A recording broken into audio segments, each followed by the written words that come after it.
hoje nesse canal YouTube com a pergunta de Márcio Eber. Olá, seria possível falar um pouco do pós-estruturalismo e sua relação com a psicanálise lacaniana? Gostaria de entender melhor sobre a chamada morte do sujeito e as influências de Derrida, Foucault e Deleuze, de maneira breve, nesse movimento. Obrigado.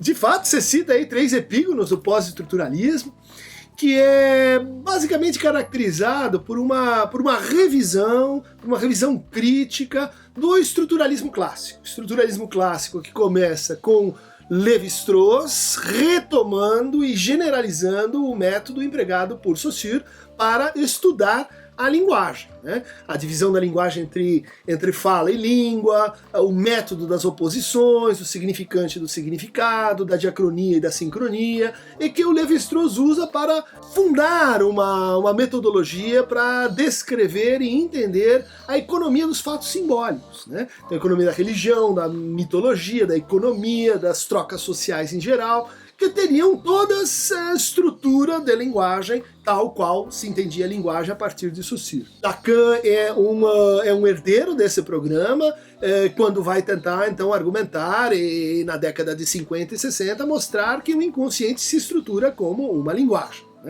A peculiaridade da posição do Lacan no debate estruturalista é que ele vai defender, sim, a existência de um sujeito. Ela vai filiar a psicanálise à longa tradição moderna a discussão sobre o sujeito e sobre a divisão do sujeito. Bom, os pós-estruturalistas vão se inquietar com certos limites do método estrutural, basicamente com o kantismo que Lévi-Strauss traz no interior desse método, né?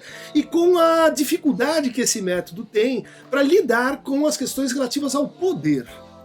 Então, por exemplo, Michel Foucault, que é um leitor então do estruturalismo, que é um intérprete do estruturalismo, como por exemplo em Palavras e as Coisas, como por exemplo em Arqueologia do Saber, tem sua obra dividida em 2 grandes momentos, né? Um em que ele pratica arqueologia, que é uma arqueologia do saber, né? E que é uma versão assim do método estrutural, aplicado à história, das práticas e das ideias, e um segundo momento chamado então de genealogia do poder, que é quando ele vai tentar assim dar conta disso que para o estruturalismo teria ficado um pouco na sombra, que são as relações de poder, né? Essas relações de opressão, de dominação e assim por diante. Bom, as relações de Lacan com o pós-estruturalismo, elas são muito interessantes. Por quê? Porque o pós-estruturalismo é uma geração que nasce e que amadurece lendo Lacan. Portanto, com e contra Lacan,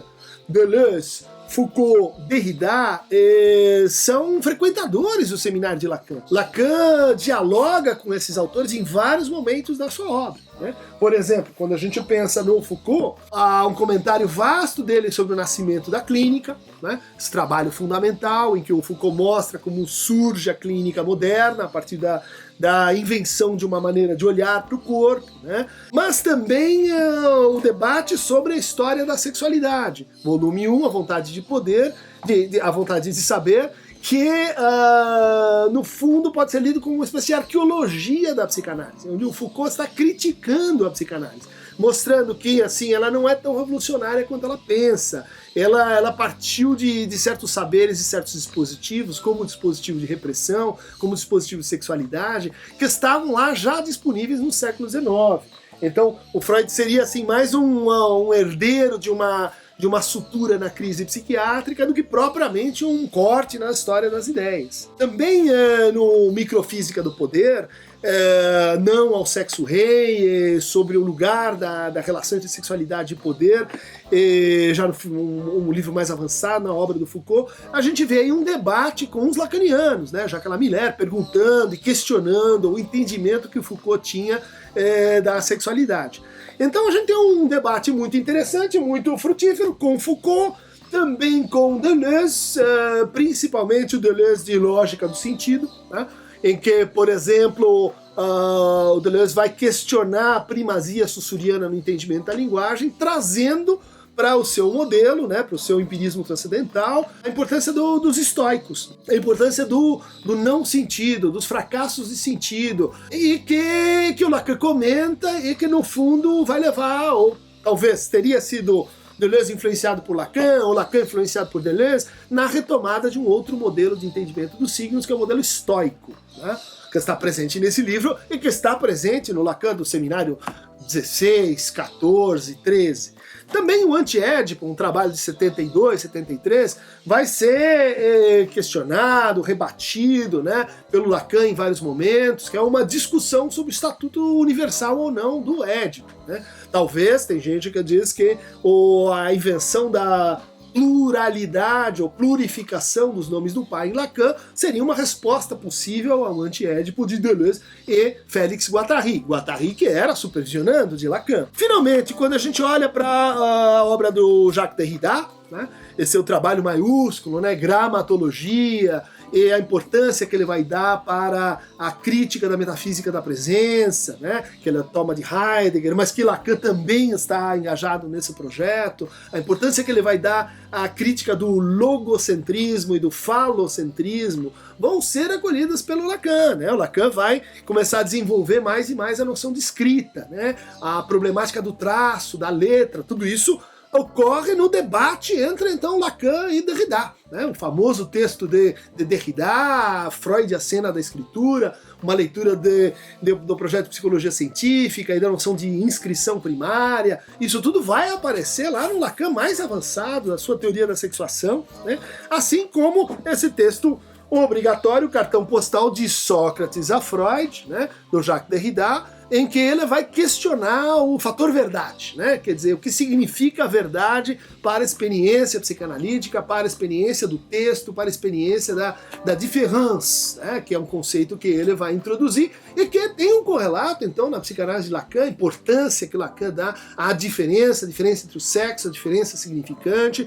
Tem um diálogo aí que Lacan não chegou a ver esse livro, né? Resistências à Psicanálise, do Derrida, mas tenho certeza que ele concordaria com o espírito desse trabalho, que é mostrar que o conceito de resistência ele tem uma variante política muito importante que está presente dentro da psicanálise. Então a psicanálise é ao mesmo tempo a expressão da resistência, vamos dizer assim, no sentido da conservação de modos de subjetivação, de modos de esquecimento do ser, mas também a psicanálise tem uma face de resistência transformativa a esse projeto, vamos dizer assim, da metafísica ocidental. A sua pergunta, ela toca especificamente a condição do sujeito, né?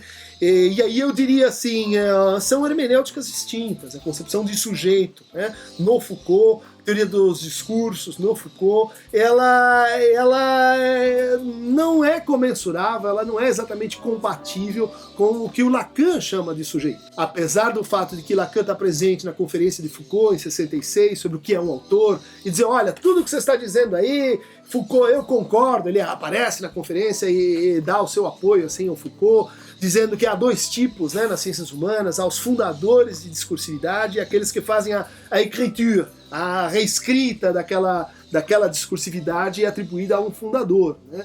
Quer dizer, o Lacan concorda com Foucault, mas as teorias de discurso são distintas, basicamente porque a concepção de sujeito é distinta, né? Para esses autores, a gente está sempre falando do sujeito como um coletivo, né?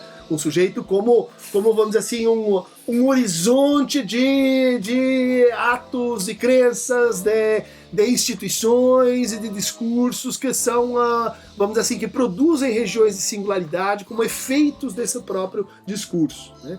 Ainda mais no caso do Deleuze, essa ideia de sujeito ela vai ser substituída pela ideia de devir, né? O sujeito vai ser uma categoria que eles estão querendo assim erradicar. Você não citou o Barthes, mas o Barthes, no campo da literatura, é um autor que vai falar bastante sobre isso a partir da ideia de morte do sujeito, né? No fundo, a crítica do sujeito, me parece, nesses autores, ser uma crítica muito mais ao sujeito da fenomenologia, o sujeito da experiência imediata, o sujeito, vamos dizer, que está presente em Merleau-Ponty, de um lado, mas também na fenomenologia do espírito, ou seja, o sujeito no seu entendimento dialético, né, proveniente lá do Hegel, do que propriamente há o conceito de sujeito no Lacan. A noção do sujeito no Lacan, ela parece ter resistido a toda a crítica pós-estruturalista, né, que visava, por exemplo, uma das consequências dessa crítica é dizer assim, olha Lacan, o seu sujeito ele